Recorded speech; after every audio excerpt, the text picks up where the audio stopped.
رسول خدا صلی اللہ علیہ وآلہ وسلم سے منقول ہے، حضرت نے رات اور دن میں ہر وقت عریان بدن ہونے سے منع فرمایا ہے۔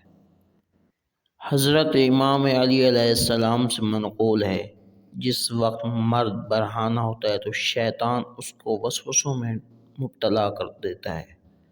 آپ نے فرمایا، جس وقت تم اپنے لباس تبدیل کرنا چاہو تو بسم اللہ کہہ کر تبدیل کیا کرو، تاکہ اس لباس کو جنات استعمال نہ کریں، اور اگر بسم اللہ نہ کہو گے تو جنات صبح تک اسے پہنیں گے۔ حضرت امام جعفر صادق علیہ السلام کا ارشاد گرامی ہے، مسلمان عورتوں کے لیے ایسا نقاب اور ایسا پیرہن جائز نہیں ہے جس میں بدن ظاہر ہوتا ہے۔ حضرت امام محمد باقر علیہ السلام نے فرمایا، جناب فاطمۃ الزہرا علیہ السلام کا مکھنا اس قدر پھیلا ہوا تھا کہ بی بی کے نصف بازو تک پہنچتا تھا۔ سب عورتوں پر لازم ہے کہ ایسا ہی مکھنا بنائیں۔ اس سے امام علیہ السلام کا مقصد یہ ہے کہ خواتین کا حجاب صحیح معنوں میں حجاب ہونا چاہیے۔ حضرت امام موسیٰ کاظم علیہ السلام سے کسی نے پوچھا کہ اگر کسی شخص کے پاس 10 لباس ہوں تو کیا یہ فضول خرچی ہے؟ فرمایا، نہیں، فضول خرچی اس صورت میں ہوگی جب ان کو ضرورت کے وقت استعمال نہ کیا جائے۔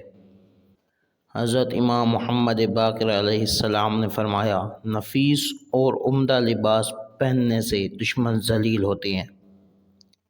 حضرت امام علی علیہ السلام کا ارشاد گرامی ہے کہ اجلے کپڑے پہننے سے رنج و غم دور ہوتے ہیں اور نماز قبول ہوتی ہے۔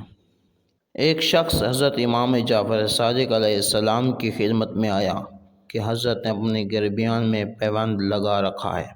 وہ شخص بار بار تعجب سے اس پیوند کو دیکھتا تھا۔ آپ نے فرمایا کہ اس طرح کیوں دیکھتا ہے؟ اس نے عرض کی کہ مجھے اس پیوند پر حیرت ہے۔